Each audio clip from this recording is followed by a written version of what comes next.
Well, it's a pleasure to see you again, Colonel. You did warn last time we spoke that kinetic strike seems almost inevitable, and we are getting reports now that Trump is considering it because the negotiations don't seem to be progressing. Iran seems to be, they're not budging.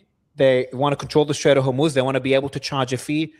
They want to now delay the discussions on the nuclear program. And everything else is off the table. The support for the allies, the proxies or allies, is non-negotiable by the looks of it. Ballistic missile program is obviously non-negotiable. So we're in a position now where Trump is not even able to get what he was allegedly able to get in the Omani Geneva discussions, negotiations. So now I'm starting to see that, kind of what you're saying is almost inevitable unless the economic blockade works. Well, I think that's probably true. We can't be 100% certain at this point. We're not sitting in the Oval Office listening to the conversation. But I would back up for a minute and try to offer an analogy of sorts that might explain where we're headed next.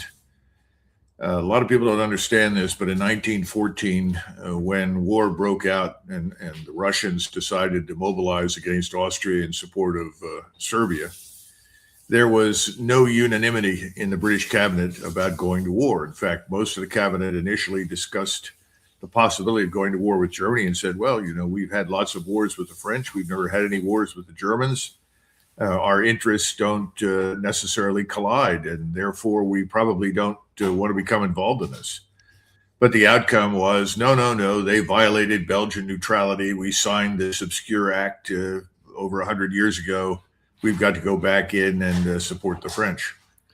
Well, Winston Churchill was one of the principal warmongers, surprise, surprise. And he convinced the cabinet that the war would be decided in an afternoon in the North Sea by the Royal Navy. There would be a giant fleet action between the Atlantic fleet of the Royal Navy and the German fleet. The Germans would obviously lose. And losing that opening battle at sea, then there would be a reluctance to continue and the war would not break out on land. Now, a lot of people thought, my goodness, how could you ever reach such a conclusion? What difference would it make to the Germans whether or not they had a fleet fighting the British in the North Sea? And what made anybody think that the Royal Navy's victory in the North Sea would have much impact on Germany that had the largest, most powerful ground force in Europe? But viewed through the lens of the British, naval power was everything. That was their true strength, and they saw the world as being shaped by their naval power. Well, the reason I'm bringing this up is that ultimately they did send a force to France. It was only about 150,000 men. It was a good force, but it was woefully inadequate for what was required. Most of it was destroyed as it retreated 230 miles from Belgium back into France. And at that point, there were many people in Great Britain that said, whoops, we made a mistake. This is not going to work. We need to cut our losses and get out. In fact, the commander of the British Expeditionary Force, General French, said, let's head for the ports. Get out of here. We have no chance of success against the Germans. They're dominating us. But the British government said, no, we can't leave. There's too much at stake. There's national honor. There's our reputation, our position as the leading power. We cannot possibly disengage. And so they stayed. They paid a terrible price for it. They lost over 800,000 killed. Their economy was severely damaged. And ultimately, the win was Pyrrhic. Britain arguably never completely recovered from the First World War. Now, why am I bringing this up? Because if you look at us, and you had been in the Oval Office listening to General Kane and others in the Oval Office talk to President Trump, I think they would have made similar observations. We have the greatest Air Force in the world. You combine the Air Force with the Naval Air Force, there's no one in the world that can stand against us. They have no chance. This is not a strong country. Their economy is a fraction of ours. And ultimately, they spend perhaps 1% of what we do on defense. So, clearly we are the nation with enormous strategic advantage. Well, that hasn't turned out to be the case because naval power is not going to decide the outcome of this war. Neither is air power. In fact, even ground power, if we put something in there, and we're much like the British, we have a very small army, it's not going to make a dent. How could this possibly have happened? And I think it's because first of all, first and foremost, we see things through our own vision. In other words, we see the world through a lens that satisfies us, but it may not be realistic for the rest of the world. Donald Trump is in a terrible position because in the midst of all of this, he's boasted constantly. We're the best. We're the finest in the world. And oh, by the way, this is the military I rebuilt during my last term, which of course is absurd. It takes 10 years to build an army. It takes at least that long, probably longer to build an air force. It takes 20 or 30 years to field a navy. He didn't build anything that was new when he was in office, far from it. He's caught up in all of this sort of bloviation, bombast, and nonsense. What is he going to do? And I think you're hearing now conversations that are similar to what happened when they finally declared war on Germany and Great Britain. Well, we can't back out. We can't walk away. We can't admit we've made a mistake. That's impossible. Well, the British reinforced stupidity. They wasted 4 or 5 years and enormous quantities of manpower and resources in a war they didn't have to fight. That's our position right now. Only I would argue our position is weaker than Britain's position was in 1914. And why is it that way? Because what we're doing is seen by the rest of the world as preventing them from gaining access to the critical elements, petroleum, helium, phosphorus, phosphates. Just go down the list of all of the things that come out of the Persian Gulf that go to the global south and go to Europe that are vital and essential. And what are we watching happen inside the United States, as well as the, I would argue, the Europe? Gas prices in the United States have moved up by 42%. This is the largest spike in gas prices, certainly since 2022, and it's well on its way to being the biggest spike we've seen in at least 30 years. Our farm sector is now strained under a diesel and fertilizer cost shock. Farm bankruptcies are up by 46%. 1.9 million farms in the United States. That's the lowest number we've ever had in recorded history. Diesel prices are up 54.4% from a year ago. 70% of farmers in the United States say they can't even afford to buy fertilizer. Now, the point is, can we do this? And the answer is not very long. Now, we haven't even talked about the rest of the world that is blaming us for their misfortunes. And with considerable justification, I would say, we set up this separate blockade. Now, why did we go to a blockade? Because we didn't know what else to do. Yeah. And I think President Trump decided not to decide. He says, I need time to think. I've got to mull this over. I've got to find a way through this. So we'll blockade the place. Well, for an island like Cuba, it took 180 vessels. And this blockade that we ran on Cuba ran all the way out into the North Atlantic. We don't have 180 vessels to blockade Iran, and Iran is not an island. Iran has avenues that it can import and export goods, services, and most important, oil. So the point is, the blockade's a temporary fix. Now there are being discussions of, well, let's make it global.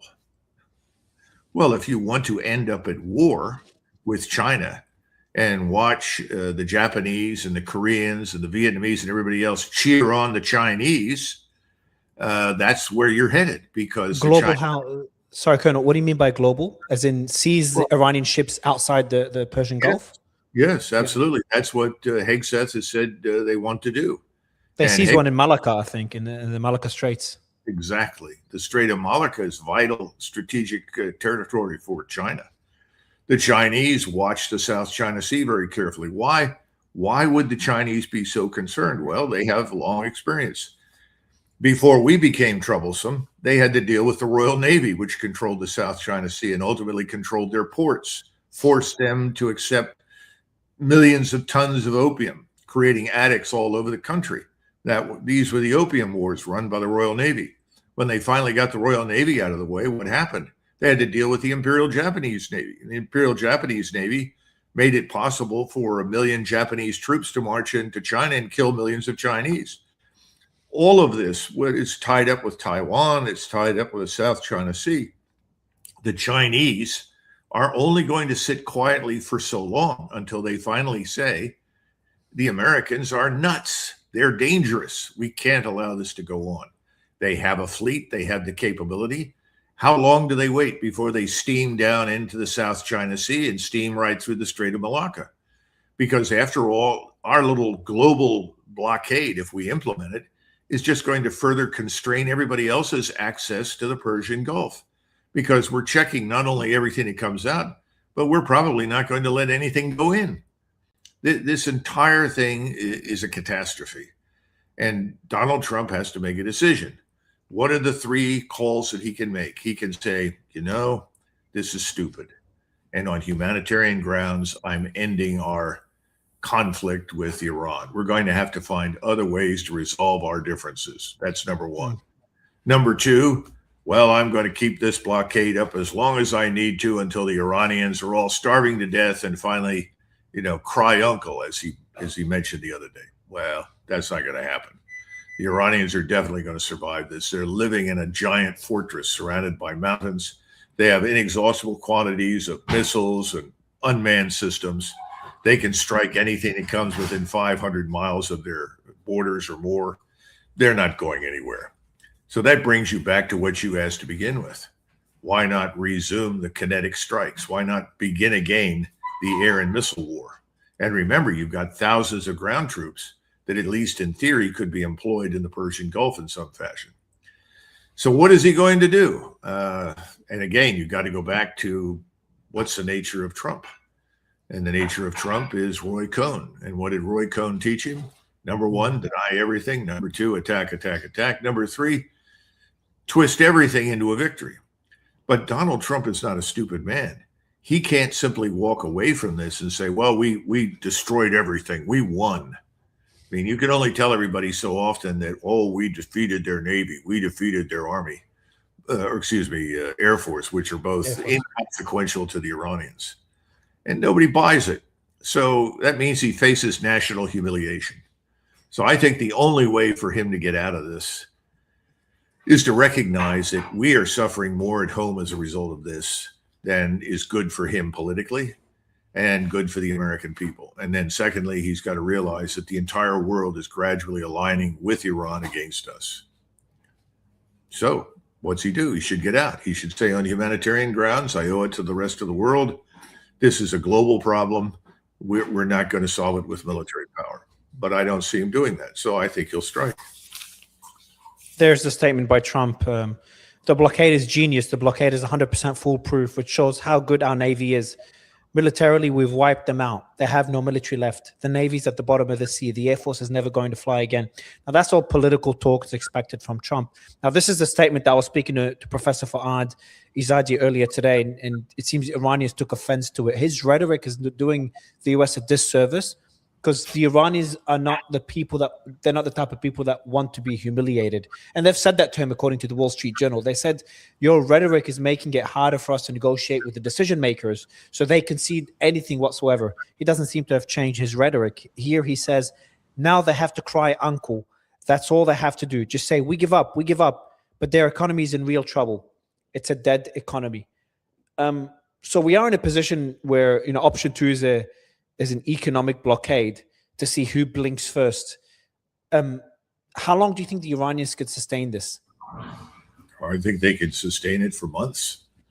I don't know how many months, but it's certainly many, many months. And they've got the Russians and the Chinese who are going to help them and assist them in any way they can. They're going to continue to trade with everybody who will trade with them. And that's most of the world. I think the problem is far greater on our side. This is not an existential war for us. This is a war we never needed to fight. We're involved in this war because of Israel, because of Mr. Netanyahu essentially said, no, we can win this in a few days, and this will remove an existential threat to Israel. Well, that hasn't happened. The existential threat to Israel is now, in my judgment, even greater than it was before the war began. Colonel, how can Trump accept the Iranian demands? I understand they've got the upper hand. I think Trump has shown not only he wants to walk away, but he's happy to give up a lot of the initial requirement, the initial requests he had at the beginning of the war. But we're in a position now, and I've said this to others as well, is that the Iranians are, they're asking for things that would be impossible for Trump to accept. Accepting Iran to control the Strait of Hormuz with no time limit whatsoever just diminishes completely destroys the U.S. image of having the world's most powerful navy, of the protector of the seas and international trade, and the U.S. being the most powerful military in the world. Changes the global world order where other countries could do the same in their own straits. I think it just diminishes the U.S. to such a level where it's no longer a political loss for Trump, but it will have catastrophic consequences for the states.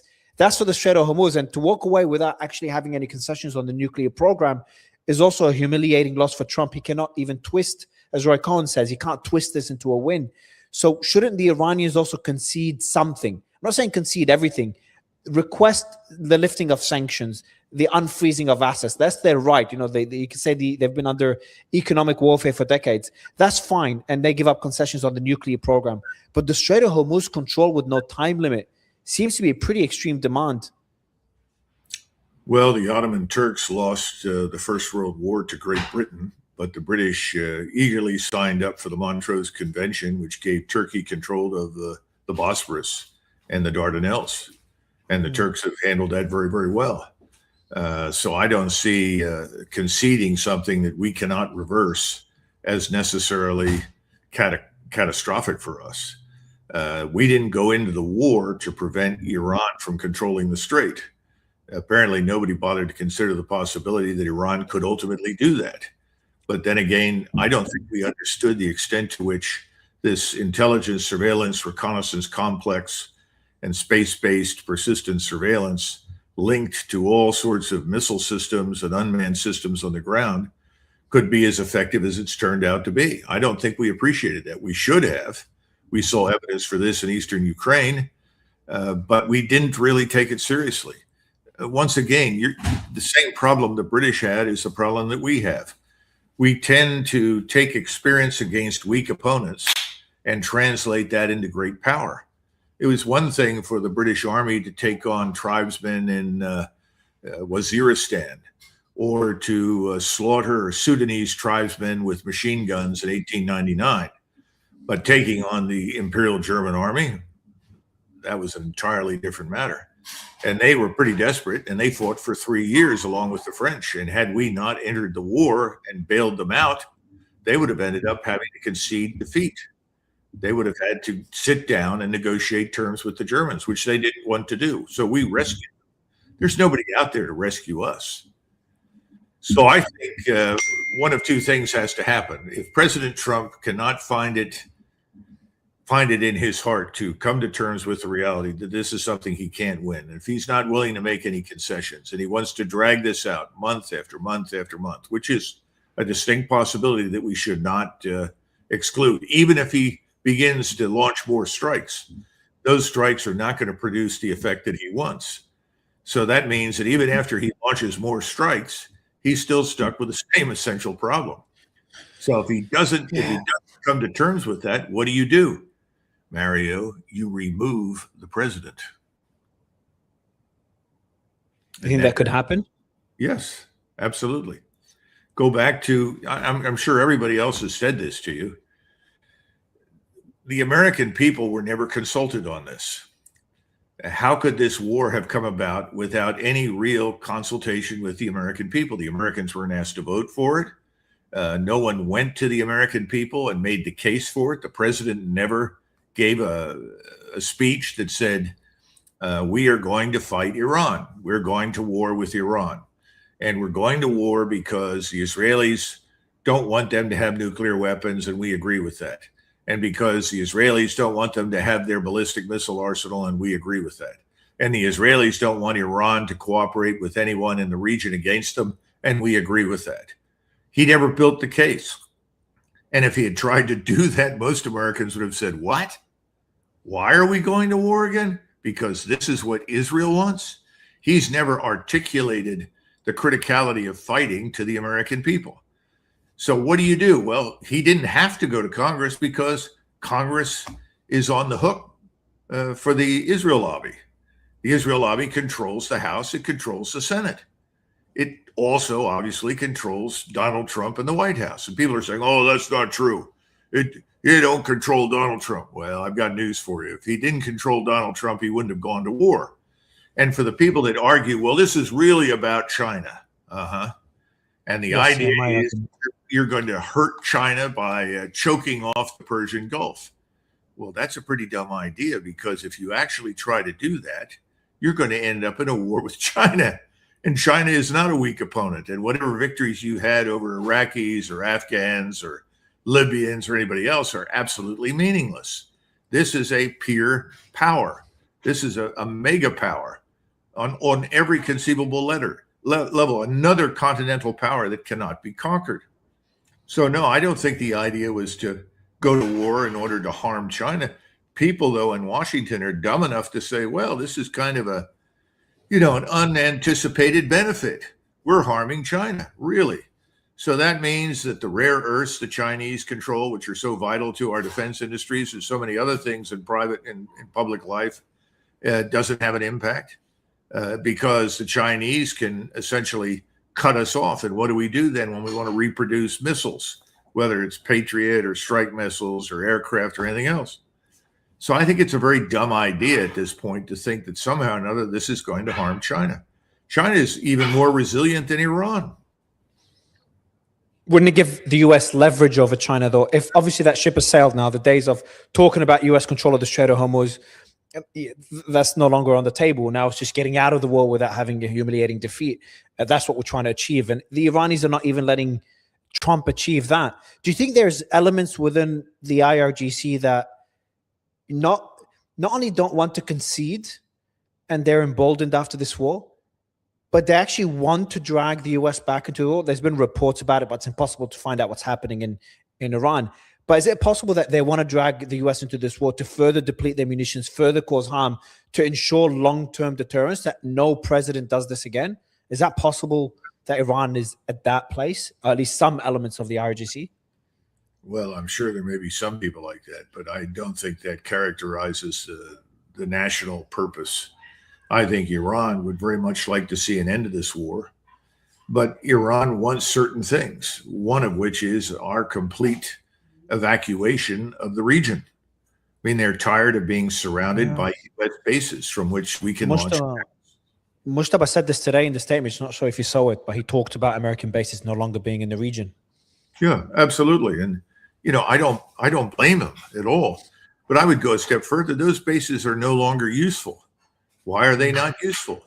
Because they can be easily attacked and destroyed with what? Precision guided weapons guided from space, with the benefit of persistent surveillance. The entire U.S. military strategy, the entire U.S. military force structure is lost somewhere in 1944 and 45. I listened to Marines and Army and Navy officers who were telling me, we got to take control of the first and second island chains. And you try to tell them, if you go sit on a small island, I'm sure the enemy would be delighted. All he has to do is devastate the island. How long do you think Guam would last in a war with the Chinese? 15 minutes? 30 minutes? I mean, this is crazy. Unless you have an island that you can go into the size of Borneo, whatever you try to occupy and utilize is not going to last. In other words, the whole, what I would call 19th century, mid 20th century strategic mindset is irrelevant. And what Iran has learned to do, many, many other middleweight powers are going to be able to replicate. That's the other lesson. Yeah. That is a big problem long term. Is that a lot of other countries will see this as a precedent in the way they deal with the US, which is the complete opposite of what we saw in Venezuela. We saw one capitulate to an extent, and then we saw Iran do the complete opposite, and it backfired on the US. There's a report that came in today.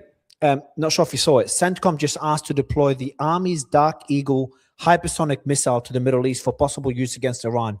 The Dark Eagle is the US Army's first deployed hypersonic missile, a hypersonic weapon. Officially designated the long-range hypersonic weapon, it carries a glide body that travels the speed above Mach 5, with a range exceeding 1,725 miles.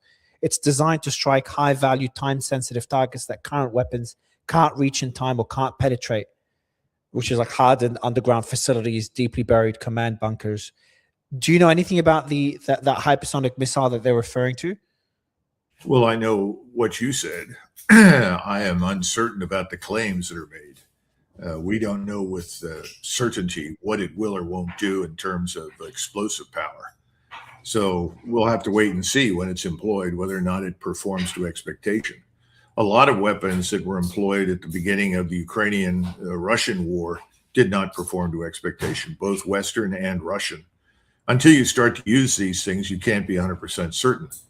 But it makes sense that President Trump is trying to convince himself that one of these weapons is going to rescue the operation. You know, this is what happened in the last year of the Second World War with Hitler. He reached for anything that promised victory, and he looked at a number of silver bullet weapon systems.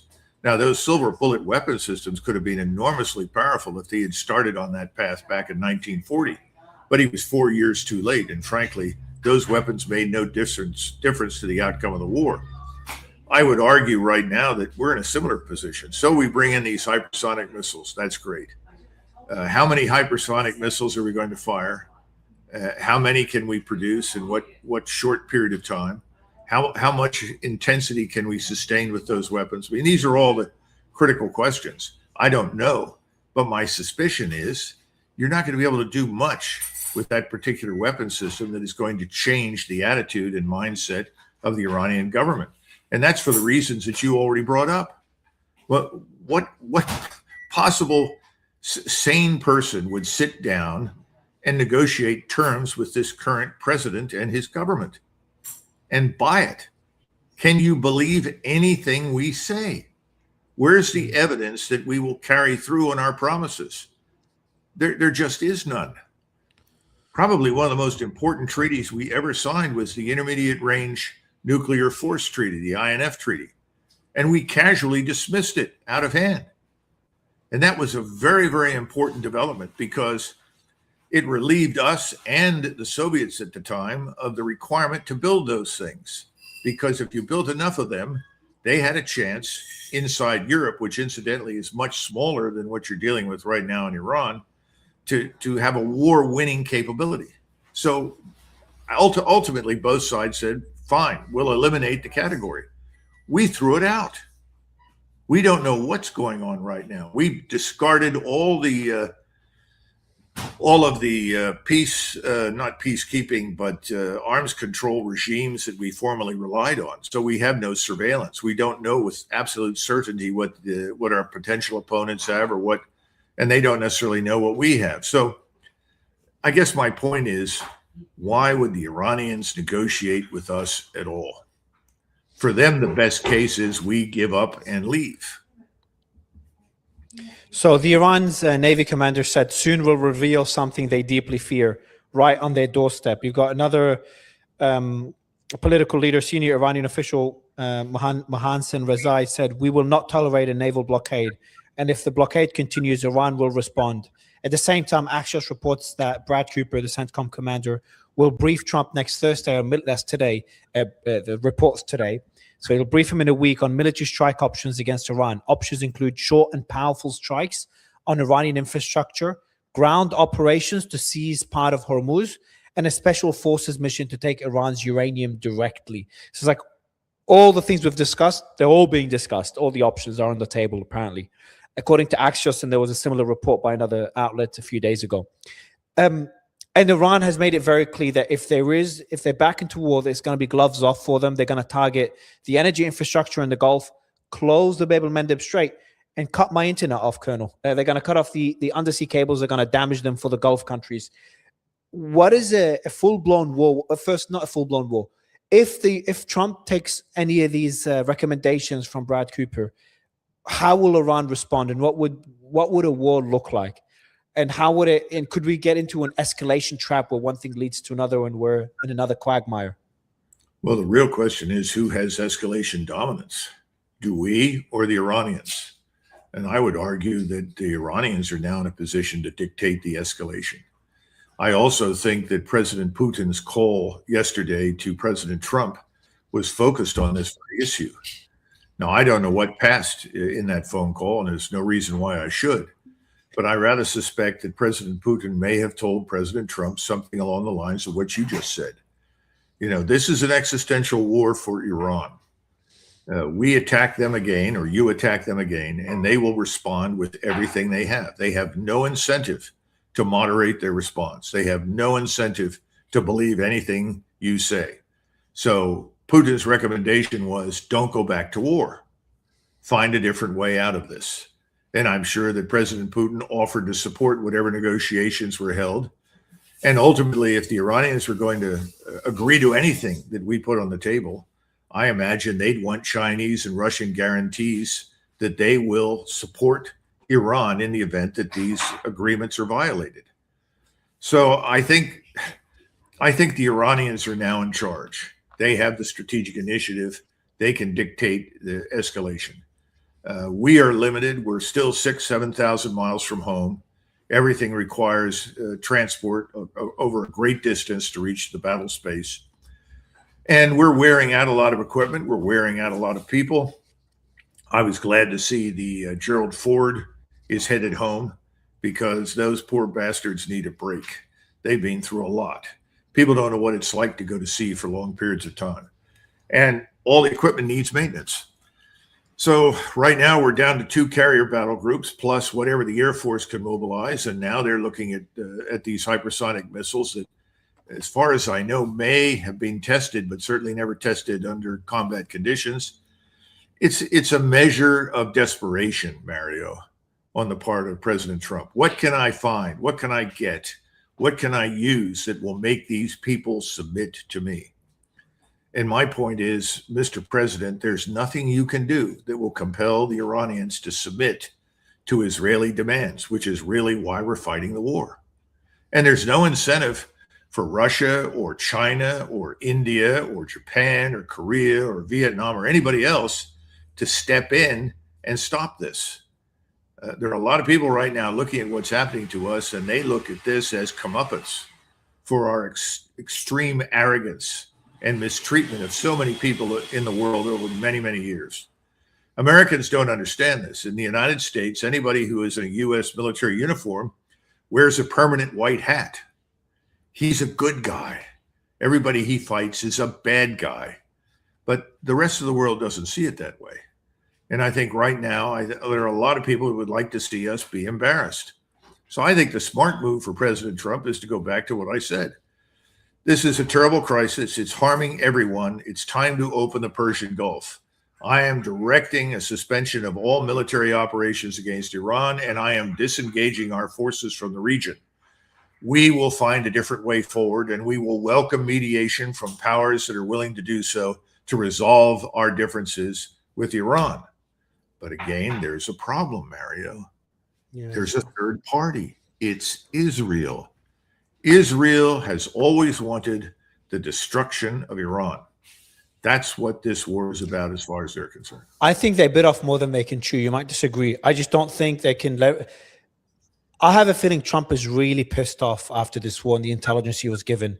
I wouldn't be surprised if it really lashes out on them. I think he made there was a comment. He made a few comments on that. And today he said about, he's called it Netanyahu yesterday. He said, I told him he has to do it more surgically about Lebanon, not knock down buildings. It is too terrible. It makes Israel look bad. That's not too aggressive of a thing. I think he said something more aggressive against Israel. He's like, I have ordered, or the U.S. has ordered Israel to halt attacking Lebanon, something along those lines. So I have a feeling, at least now this is just rhetoric, and it's happened before. Actions need to follow, but the ceasefire is holding in Lebanon to an extent very different to before. Isn't there a possibility that we may them that would have been the straw that broke the camel's back, and Trump may kick off what's inevitable anyway, and that's a massive shift in the U.S. against Israeli foreign policy or Israeli influence over U.S. foreign policy? Well, if there's enough rain and sunshine, then I suppose the grass that surrounds my home will flourish. You're asking a question I can't answer, and you're asking it in a hopeful way. I don't see any hope if you're an Israeli right now and you support Mr. Netanyahu, this is your chance, because right now he has complete control of the United States Armed Forces. He's the one who's really in charge. If people hadn't figured that out when Mr. Vance walked out of the meeting, got on the phone and called Netanyahu, then I don't know what to tell people. So until that fundamentally changes, no, I don't think we're going to see anything magical from this relationship that's any good. I'm hoping he called Netanyahu not to get his opinion on the peace deal, but to tell him that Lebanon will be included. That, at least that's me hoping that's the case. Listen, hope springs eternal. The last question for you, Colonel, is China. How involved has China been in this war? There was the cargo ship that was seized by the US that apparently had a gift, according to Trump, from China, something that Trump said is classified. He can't talk about what's in that cargo ship. There's been reports that China's not delivered not only manpads to Iran, but also the air defense systems, the HQ-9s. How involved do you think China has been? They've got their intelligence ship as well near the Persian Gulf throughout the entire war. There's been reports they've offered intelligence to Iran. How involved have they been? But more importantly, if the war continues, how involved will they be? I think the Chinese are as involved as they can be, short of going to war against the United States. And I think that's where it ends. Nobody, contrary to what people in Washington think, there's nobody in Beijing and nobody in Moscow that wants to go to war with the United States. They don't. Now, the problem is in the United States, people puff up their chests and say, well, it's because we're the best, we're the biggest, we're the baddest. No, it's because war is a very stupid idea. War is too destructive. It damages commercial activity. It destroys living standards. Nobody wants anything to do with it. We're the ones that talk about war. When you go to conferences in Asia, it's always the United States is trying to argue that everyone should join them in some sort of new trilateral relationship to attack China. Very recently, we had the Army 4-star in Korea, a place where the people would very much like the U.S. military to get out and go home. We've been there for over 70 years. They're sick of it. They think we should leave. They do not feel threatened by China, and they know that North Korea is not going to attack them. But he made a comment publicly and said it's time for us to link Japan, Korea, and the Philippines together to build what he called a kill web aimed at China. What he's really talking about is what you're seeing in Iran, a system of ISR strike, intelligence, surveillance, reconnaissance assets of all types and kinds, from seabed to space, linked to all kinds of standoff attack weaponry, long range, medium range, short range, and aiming all of it at China. You know, we have a battery of theater ballistic missiles sitting on the northern island of Luzon in the Philippines aimed at China. I mean, if you're Chinese and you listen to this nonsense, you see where we are, what we're doing, you're convinced that you have to be on your guard. You don't want a war, but you're looking at the people in charge in Washington and saying, these people want a war. So Iran, which is a major supplier of petroleum products to us, is someone we're going to help and support. It's also vital to the Belt and Road Initiative. And the whole Belt and Road Initiative sprang up not because somebody in China woke up and said, let's rebuild the Silk Road that used to operate effectively when it was under the Mongolian Empire. No, they said, we have to have an alternative to sea-based trade because there's this organization in the Pacific. It's called the U.S. Navy. We don't know when they'll try to blockade us. We don't know when they'll try to destroy our ports and prevent us from doing business. So we need to have a network of roads and railroads all over Central Asia, reaching all the way down into Iran, eventually across, I would suspect, the Suez and into Africa, as well as all the way to Rochefort in France on the West Coast. These things are viewed as strategic necessities, as vital to Chinese national security. So yes, the Chinese are going to do everything they can to help and assist the Iranians survive this experience. By the way, the Russians are doing a great deal as well, but the Russians are still tied down in eastern Ukraine because President Putin has hoped against hope for years that he could negotiate an end to the war. I think it's finally beginning to sink in that no, No one is going to sit down and negotiate with him. Now, that may change if we get rid of Merz in Berlin, we get rid of Starmer in London, get rid of Macron in France. But until that happens, he's going to have to win the war once and for all. And I think that's where the Russians are headed. So he's not going to get Iran's not going to get quite as much from Russia as it's going to get from China. But everybody is viewing us through the same lens. The lens that we're viewing the rest of the world is distorted. It's unrealistic. It doesn't fit. We're out of step with reality on this planet. We don't want to live in a world where we are not the hegemonic power. And that's all this is ultimately about. And in Trump's mind, if he can't crush Iran and compel them to submit, well, then we're in a lot of trouble. The possibility that we don't have to do that this entire war could have been avoided, that the Israelis are going to have to learn to live as a normal state inside the Middle East, those things don't occur to him, and that's the problem. So it's back to your initial question. Where do we go next? I find it very hard to believe that he will not, quote unquote, in his mind, unleash hell in a last-ditch attempt to try and bring Iran to heel. It's not going to work. And I would not exclude the possibility that the Iranians demonstrate some capabilities that we have not seen yet. I think that'll happen. Great. So I should leave. I should pack up my suitcase tonight and leave the UAE again, Colonel, based on what you said. I think it's worth serious consideration. That's a shame to hear. Well, Colonel, I appreciate making the time as always. Thank you so much. And I'm sure we'll speak again, hopefully under better circumstances. I'm sorry to be so depressing. Not at all, Colonel. Thank you so much, sir. With a series of jokes in the future. We'll plan them ahead. Thank you, Colonel.